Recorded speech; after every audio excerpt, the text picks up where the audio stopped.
All right, let me go ahead and get everyone checked in. I see that we have someone under the name HHR1.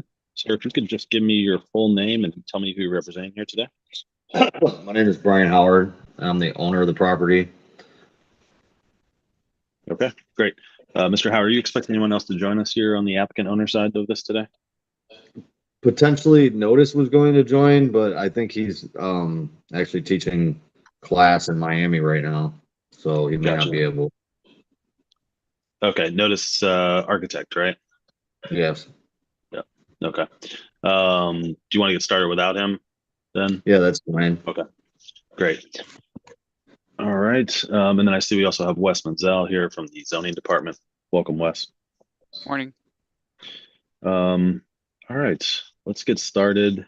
Before we do that, though, I need to read through our hearing script. This will basically just cover the procedure for the hearing, and then we'll get into it. So this is the November 8th, 2023 session of the zoning hearing examiner docket. The case before us today is case number ZH20230158. That's 112 Winkler Street. The purpose of this hearing is to allow applicants and any potential opposing parties to testify and to offer and refute evidence and testimony. This hearing will follow the rules found in the zoning code and the supplemental rules of the zoning hearing examiner. All testimony and evidence that an applicant or any potential opposing party wishes to offer must be presented at this hearing. The hearing will proceed as follows. The applicant's attorney or the owner will first present the applicant's case. If there were anyone here from the public, they'd have an opportunity to speak after the applicant had presented its case. I will hear from the zoning department and Wes Menzel. In the event that any party testifies or offers argument to this application, the applicant will have an opportunity to rebut that testimony or argument that was offered in opposition. Let's see. Finally, the applicant will have an opportunity to make any closing statements. After all presentations have been made, I will close the hearing. Decisions may be expected within 2 weeks. I may limit or exclude any testimony that I deem irrelevant or outside the scope of the application being considered. I may interrupt any speaker to ask questions or to make any comments. In the event of any technical difficulties with the Zoom technology, as we've already seen, I'll do my best to troubleshoot those on the fly, but to the extent there's some defect that prevents us from meaningfully going forward with this hearing, I may continue or postpone the hearing at my discretion. Okay. Let's see. The last thing I need to do is just swear in all of our witnesses. So anyone that intends on providing testimony here today, the zoning code requires that I swear you in. So if that's you, if you could just raise your right hand, I need you to answer out loud. Do you solemnly swear the testimony you shall give will be the truth, the whole truth, and nothing but the truth? Yes. Okay, great. Mr. Howard, are you ready to proceed? Yes. Okay, floor is yours. I guess we're addressing, we have some building plans we've put together. We've spent the last year trying to get the right setup for the building that we want to put there. We've addressed the zoning requirements with Mr. Menzel, and we're asking for two. I want to be accurate with that.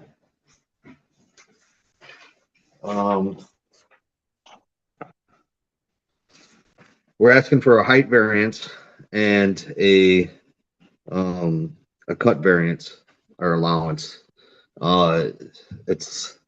We've really ran through the ringer trying to put a 3-bedroom, 3-bathroom, single family home per the specs needed to not break any of the requirements. And we just can't do it. If we were to try to build a home, it wouldn't be quality. The sellable value just wouldn't help the neighborhood. And I've been in the neighborhood since 2017. I've done a flip. I own several other properties in there. I'm really hoping to turn the neighborhood and start developing some really quality homes in that area. And this would be the first one in the area, which is comparable to what's being built in Cincinnati right now. So if we could get these variances passed, I think it would be a huge help to the area and the neighborhood as well. Okay. Yeah, I'm familiar with this area. Can you tell me more about your efforts to comply with the zoning code and why it was practically unfeasible or economically unfeasible? Like, what were your challenges? So, like I said, I've been in there since 2017. the quality that people are looking for is high ceilings. There's a lot of historical value with crown. They want what historic homes have to offer with a modern feel. If we were to stay within the requirements, we would not get all the bedrooms in with the ceiling heights that we need. We would lose it. I think in one area would be 7 feet, and then one we wouldn't even meet the requirements to justify a bedroom. So the extent of the access, which is really what's causing most of the height variance, it's just a proper access to the roof. I've owned the properties in that area, and the roof accesses are horrible. They actually cause damage down the road. It's a new design, so if we could get the extra couple feet, it would be really useful. But we wouldn't have the ceiling heights. We would have to cut the heights down inside the rooms to where it wouldn't be. I mean, people wouldn't want to live in there. And then we would lose a bedroom potentially. Gotcha. So when you're talking about the access to the roof, so there's a roof deck, is that right? It's a flat roofing. So we're at the max height, and then we need, I believe, just under 5 feet or just a little over 5 feet. It's an actual stairwell to the roof access so one of the properties that I've had there is 132 Winkler. I'm just going to share my screen just for some additional context here as you Thank describe yeah. So there's a little penthouse area there, which allows for, hand cleaning, et cetera. But the access is more design wise, just safer quality stairwell to the access, and then a doorway out to the rooftop. To what exactly? So is this a rooftop deck right here? Yeah, right there. Okay. Is a rooftop deck. And is this an indoor living space, or is this just a stair tower access? It's a small penthouse area, so it's a stair up to that little boxed in area. Yeah. And then there's a hand washing. I believe in the original design, there's a hand washing station in that room.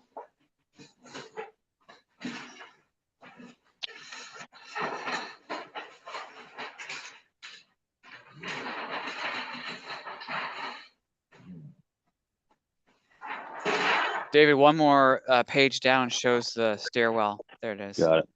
Thanks. And a little bit of a alcove for the sink. Gotcha. Okay. So our rooftop deck would fit, but the access to it wouldn't. That room and what we're talking about here is waist to head height difference.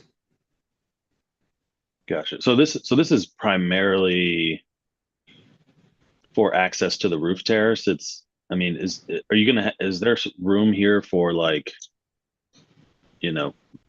hanging out in this area? That is not the plan. No, it's really just to walk out to the deck and walk back. Okay. With a hand wash. Got it. Okay. Yeah. All right. Okay. What about the cut? Do you think it'd be possible to develop a home here with a modern floor plan without exceeding the 8-foot cut? I don't believe so. So the step foundation would change the back of the residence, and we would lose that bedroom area. And we're really trying to get off-street parking. So the not having to address any parking in the back, we'd actually be able to have a yard back there. And then people being able to drive in and access a bedroom and separate quarters on that first basement level floor. That's where our third bedroom comes in. I assure you, notice has ran through we've developed other plans, and it's just not, it's not worth the investment. We'll lose so much money, and it probably won't even be something people would want, you know, like the quality of people and quality of home that we're trying to build here. It would just take away from that entirely. Gotcha. Okay. All right. Let's see. I do have a relief request for a front setback as well. Mm-hmm. Looks like you're asking for a 15-foot front setback, where the standard is, Wes, is it 5 feet?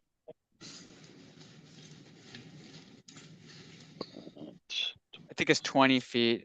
Oh, it's Here. 20 feet. Okay, gotcha. So that's relief of 5 feet. Yeah, measure to the deck on the front. Yeah.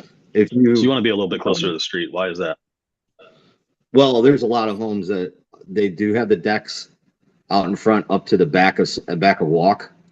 There's a lot of homes that way. This actually would be elevated.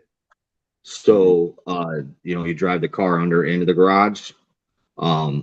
But it's just coinciding with what's already on in the neighborhood, where they got decks on the front of their houses up to the back of walk. Their fences are up to the back of walk. This honestly is going to be a much cleaner, newer look, instead of it being, when you go up the street on Winkler, the houses that have their buildings all the way up to the back of walk, it feels trapped. You almost feel like you're getting boxed in when you walk past these houses. But our house, I think, will give a better opening feel with the deck elevated on the first floor and then the drive under the garage. But we're just trying to keep it as quality as we can get it, and match without breaking any rules that haven't been approved on other residences in there already. Gotcha. Okay. Anything else right now before I go over to Wes? No, and forgive me if I'm, you know, this is my first time in a zoning hearing, so Yeah, no. Yeah, no problem. These are supposed to be relatively informal. Just want to get, you know, some of this information on the record, so that we have it, and get a better idea of what you're trying to do. So, thanks. Wes, did you want to add anything to the discussion here? I'll just highlight a couple things and just clarify. Yeah, that the other houses on that block there, even though we used the hillside averaging for the front setback, as we were just talking about, the other houses down the street are all built to the right-of-way line, property line on the front. Yeah, I was gonna say he's got 2 vacants next to him. Yeah. So that's skewing the average. Yeah, we have to use the base when they're vacant. So yeah, that's why that 20-foot requirement's in place. Sure. So I just want to point that out. And then the house itself is actually narrow. I think it's only 17 feet wide, the structure on a 25-foot wide lot. So it's a relatively narrow footprint, which kind of squeezes things, you know, I think in this case upwards and back, you know, making the depth a little bit longer than you might need for a wider house. And then the final comment was the height. The massing of that stairwell is only what was it, about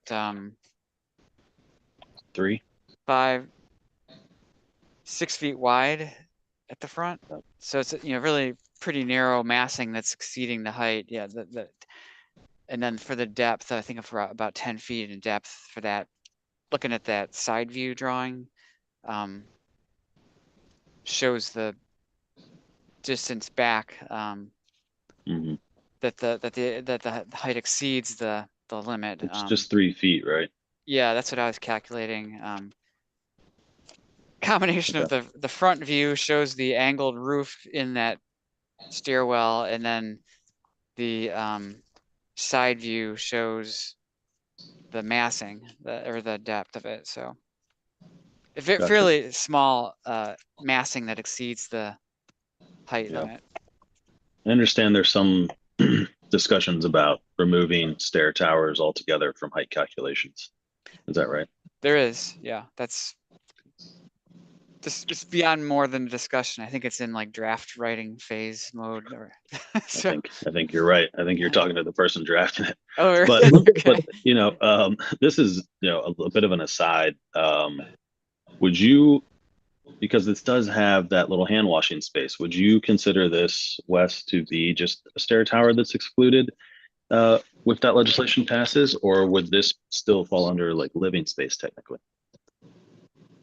That's a really good question. When I think that the fact that there's no floor space that's devoted to it, it's more just you're walking by there and there's a cabinet and a sink, I guess.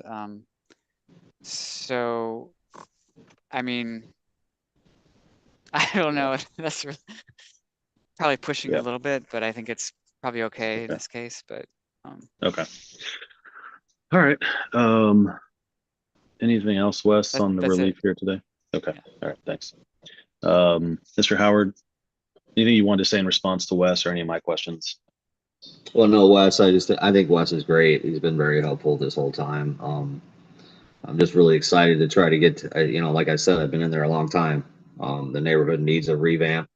And if I got to be the first to do it, then I'd love that opportunity. Okay, great.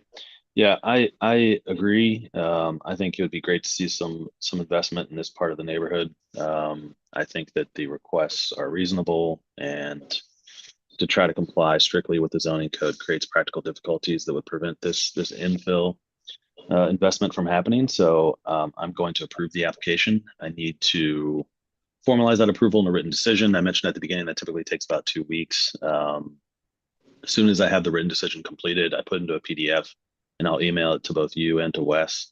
As soon as you have that, Wes can approve the zoning permitting on his end. And then hopefully you can move forward. Sounds great.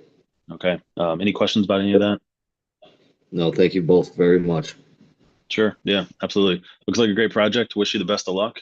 And if you want a status update on the decision, or you're looking forward or you haven't seen it, just email me and I'll let you know where I'm at. All right. Thank you.